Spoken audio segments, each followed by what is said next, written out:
Shalom, shalom, Israel. As brothers of Abayala, I'd like to give all honor and glory to Yahweh, Bahashem, Yahweh Shai. Double honors to the men that's going to be laboring on the highways and byways this day, this Shabbat day, right? That's continuing to labor in the Most High, enduring all afflictions and persecutions in this evil, nasty, lustful world. And the mighty sisters as well. Shalom, shalom. The married sisters, if you have children enduring the troubles of education, guiding your household through the Spirit, shalom, shalom. And the single sisters as well, who's Yahweh Shai is their head, right, doing everything they can to abstain from the peer pressure of this evil world, shalom. And the mighty children as well, keeping the commandments and honesty and sincerity in their parents' household, shalom, shalom. There's going to be a cold cut going into stop letting Satan molest you. Stop letting him and his demons have their way with you. Stop letting these spirits just do anything they want to you at any point in time. You're in the spirit world amongst these demons. You're the joke. You're the spirit that they laugh at. But this guy, this brother, this sister, oh yeah, we have our way with him. We have our way with her every time. Right? You try to cast out these spirits, they laugh at you. They don't really respect you because you don't have any fortresses. You don't have any bars. You don't have any walls up against your spirit. You go to the book of Acts chapter 19. All right, you don't want to be that type of brother or sister that these spirits, they just do anything they want to you. All right, this is Acts chapter 19 and verse 11. Actually, I'm starting at verse 13. It says, then certain of the vagabond Jews, exorcists, took upon them to call over them which had evil spirits in the name of the Lord Yahweh Shai, saying, we are jury by Yahweh Shai whom Paul preaches. So they knew the name of the Lord. They knew the name Yahweh Shai, Yahweh Bahashem Yahweh Shai, and they try to exorcise spirits out of this person using that name, right? And it says, verse 14, and there were 7 sons of one Sheva, a Jew, a chief of the priests, which did so. And the evil spirit answered and said, Yahweh Shai I know, and Paul I know, but who are you? Meaning you have no rank in the spiritual world. They don't know who you are. You don't have any stripes with the spirit and in spirit world, man. You, for lack of better terms, you're a goofy. They look at it and say, who is this guy? You trying to cast me out? They looking at the other spirits like, who is this guy? You know him? Right? It's your man's. Like, who is this person trying to cast me? I know who Yahweh Shai is. I know who Paul is. I don't know who you are. That's how these spirits act when you try to cast them out, because you're weak, man. You don't want these spirits to do that to you, to embarrass you, to shame you, right? And it says, he said, and who are you? Verse 16, and the man in whom the evil spirit was leaped on them and overcame them and prevailed against them, so they fled out that house naked and wounded. And you don't want these spirits to, why is he naked? Right? They took off all his clothes, turned him around, flipped him over, turned him upside down. These spirits is completely had their way with these men. All right, trying to cast, and they all fled out the house naked and wounded. They said, who is this guy? Matter of fact, let's roll on him, man. And all them spirits that was on that one person hopped on them 7 brothers, man. And guess what? They fled out the house naked and wounded, man. Embarrassed. That's embarrassing, man. Now, peradventure, the Lord gave us power over these spirits.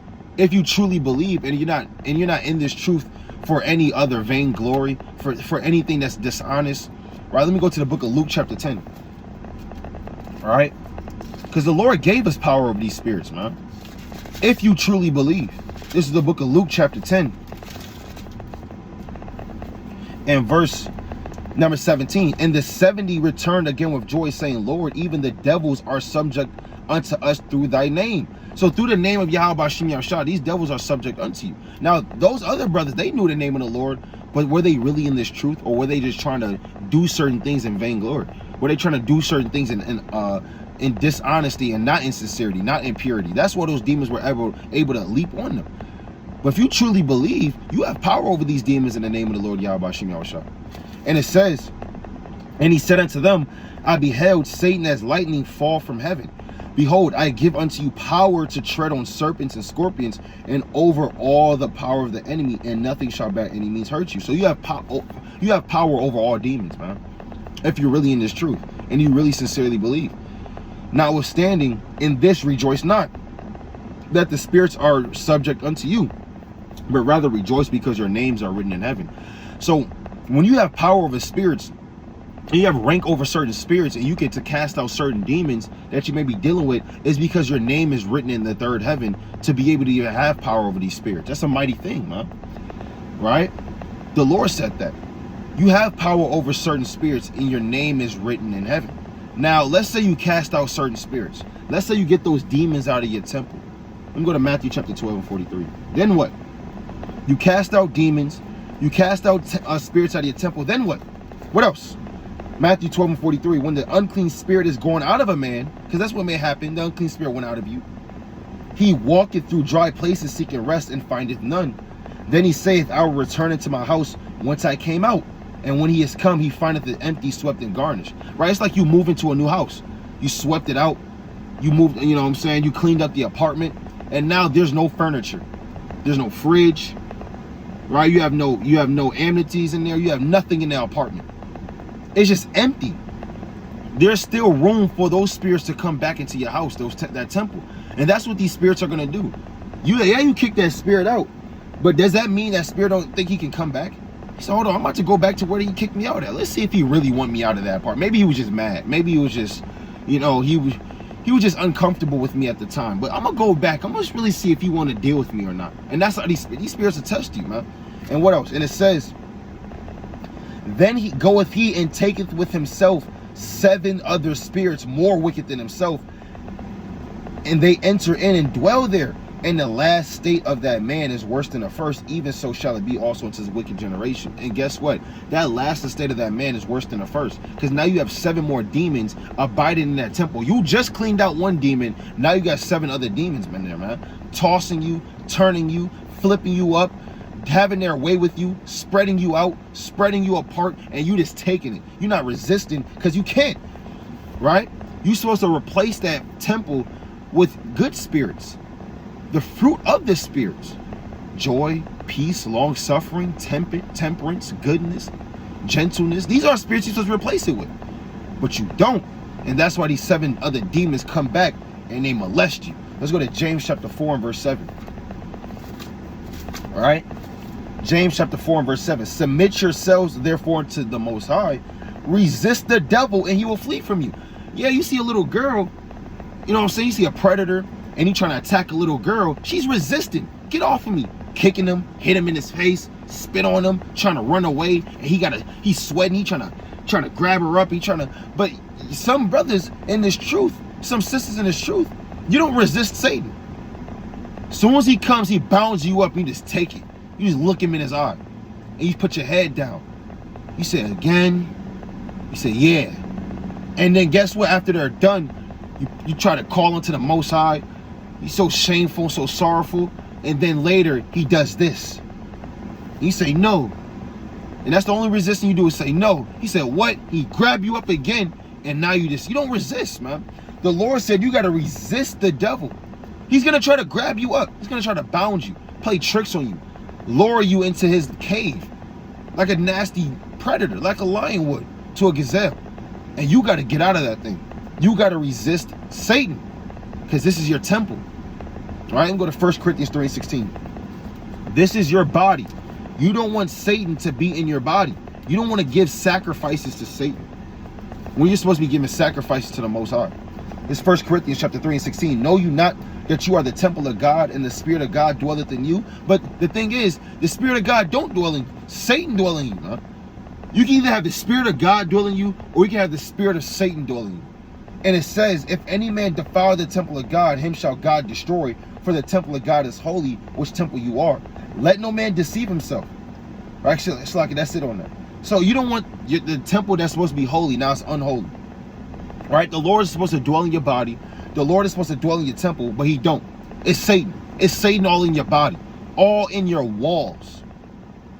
Right? Let me go to the book of Romans 12 and 1. It's walking to and fro in your house. Right? This is the book of Romans chapter 12 and verse 1. I beseech you therefore, brethren, by the mercies of God, that you present your bodies a living sacrifice, holy, acceptable unto God, which is your reasonable service. But the problem is, your body is a reasonable sacrifice to Satan. He uses you when he wants to. He uses you at his reasonable service. You're not holy, you're unholy. You're not clean, you're defiled. Right? So remember, the Most High is a just balance. You can either be holy unto the Most High as a living sacrifice, or in Satan's world, in this world that we live in, you can be a living sacrifice unto Satan. You choose. You choose which one you're going to be. And Satan going to try you. He's going to prove you. He's going to try to recruit you in his army. Satan got an army too. As the Most High has an army, he's raising up the sons of God. Right? He's raising up our men and women and children in the last days. Satan got his army too. He's trying to recruit you. He wants you on his team. He wants you to be with him. He's trying to grab you by your ankles, and you're not resisting him, man. You're just letting him come with his demons, and they're doing whatever they will with you. Verse 2, and be not conformed to this world. But that's the problem. You are conformed to this world. Think about the money, right? Think about this economy to continue on. You're thinking about this life. You think about, you know what I'm saying, all manner of women, and women think about all manner of men, and you're trying to just do whatever you want to do in this world. You're trying to be famous. You want to be the next famous Hebrew scholar and Hebrew artist. You're trying to get a record deal, and you're conformed to this world, right? And it says, but be ye transformed by the renewing of your mind, that you may prove what is that good and acceptable and perfect will of God, man. Let me go to Sirach 35:1. That's what you're supposed to do. But then again, right? Sirach 35:1. He that keepeth the law bringeth offerings enough, and he that taketh heed to the commandment offering a peace offering. So if you keep the commandments of God, you offer a peace offering to the Most High. What if you don't keep the commandments? Who do you make an offering to? Who's taking that sacrifice? Because remember, on one hand, you keep the commandments, you offer to the Most High. But if you don't keep the commandments, who are you offering to? Who's taking that peace offering? Verse 2, he that requireth a good turn offereth fine flour, and he that giveth alms sacrifices praise. To depart from wickedness is a pleasing thing to the Lord, and to forsake unrighteousness is a propitiation. Right? So if you forsake unrighteousness, that's an offering to the Most High. Right? But let's say you don't depart from wickedness. Right? Is that pleasing? That's unpleasing. But who's that pleasing to? That's pleasing to Satan. Satan loves when you don't depart from wickedness. Satan loves when you backslide. He wants you to backslide all the way in his arms, man, so they can grab you up forever. So you gotta understand, when you're not doing one thing, you're automatically doing another thing. When you're not giving peace offerings to the Most High and keeping his commandments, by default, you're giving offerings to Satan. And he's using your body as a living sacrifice. He's using your body, your temple, that's supposed to be for God, Yahweh himself, in the name of his son, Yahweh Shai. You're giving that unto Ashatan and his demons, man. And they love that. They're clapping. They're rejoicing. What do you think? Let me go to Luke 15:10. See, sometimes, brothers and sisters, y'all forget the other side of the spectrum. It's Luke 15:10. Likewise, I say unto you, there is joy in the presence of the angels of God over one sinner that repenteth. So in the spirit world, the angels are rejoicing. They're clapping, they high five, and they say, all praise to the Most High. His brother repented. He overcame that demon. What do you think happens when you fall to that demon? Do you think they're rejoicing? No, they're not. But who is rejoicing? Who is clapping it up? Who is giving praise to the Most High? I mean, yeah, praise. Because Satan and the demons, they submit to the Most High too. They doing their job. They're clapping it up, man. They say, yeah, that brother fell again. Oh, I love when he stumbled. Makes me, right? It makes me feel good when he stumbled. Man, I love that. They clapping it up. You know what I'm saying? They rejoicing. They screaming, call all y'all about Shim, y'all shout over you falling, man. So if that's happening on the right-hand side, what do you think is happening on the left-hand side when you're not repenting?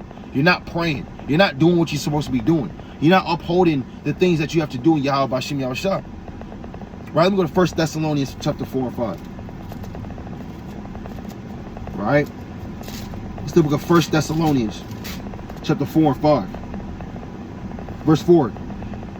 That every one of you shall know how to possess his vessel in sanctification and honor, not in the lust of concupiscence, even as the Gentiles which know not God. So these Gentiles, they do the will of Satan. They don't know the Most High. So if you're doing what the Gentiles do, you're doing the will of Satan. You don't know who the Most High is. These Gentiles don't know they don't know the Most High. They do all manner of fornication, riotous living, dealing with all types of adulteries, dealing with all types of evil, not even trying to repent from it. They slip up and they don't give a damn. They love when they slip up. They love when they go off. They love when they smoke. They love when nobody corrects them. Matter of fact, try to correct them, they're going to say, stop correcting me. These are the people that do the will of Satan, not the will of God. You don't want to be as the Gentiles, which know not the Most High. Go to Ephesians 4:17. All right? It's the book of Ephesians, chapter 4, and verse number 17. This I say therefore, in testifying the Lord, that you henceforth walk not as other Gentiles walk, in the vanity of their mind. So if you serving Satan, you walk in the vanity of your mind. Right? If these demons doing whatever they want to you, is because you walk in the vanity of your mind. You don't walk in the precepts. You don't walk in the law, statutes, commandments. You don't walk and meditate on the words of the Lord. But you walk in whatever you want to do. You go after your own eyes and your own horn. You don't ask counsel from the Lord by praying and then ask counsel from other righteous men around you. You don't even want righteous men around you. You do your own thing. That's how other Gentiles walk. That's how other Satanists walk. They may not call themselves Satanists, but that's who they are. That's what they do. They're Babylonians. Right? They walk in the vanity of their mind. And you don't want to be like that. Don't walk in the vanity of your mind, but make the Most High your trust and make the Most High your stay. Let's get the book of 1 Peter 4:3.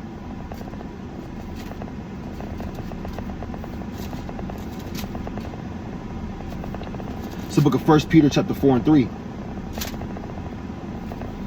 For the time past of our life may suffice us to have wrought the will of the Gentiles, when we walked in lasciviousness. So these are the things that the Gentiles walking in the vanity of their mind. Lasciviousness, evil, sexual, carnal desire, lusts, excess of wine, drunkenness, revelings, banquetings, and abominable idolatries. So this is what they do, and this is what we used to do. But now we found out the Lord, and we found out the will of the Most High is to keep his commandments and to make our bodies a reasonable sacrifice for him. But if you're continuing doing the same thing as the Gentiles do, as they walk in the vanity of their minds, this is what a Satanist looks like. This is what a person does, man. Right? Let me go to the book of Sirach 50:1. All right, this is the book of Sirach. Let me get this last one real quick.